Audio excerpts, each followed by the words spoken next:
Hello everyone, welcome back to another video. Today I will show you how to change caller ID on Android. So from here you can just open the Google browser, and here is the top right corner is the profile icon, and you will just click to manage your account. So when it's open, so here you can see the personal information on the second option. So from here you can just scroll down a little bit, and there is the basic information.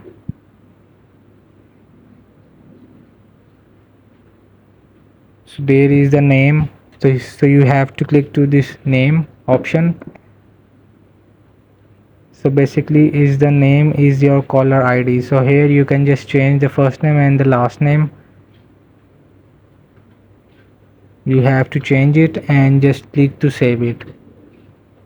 Keep in your mind the name is your caller ID. Hope this video helped you. Please don't forget to like and subscribe and get notified for more videos.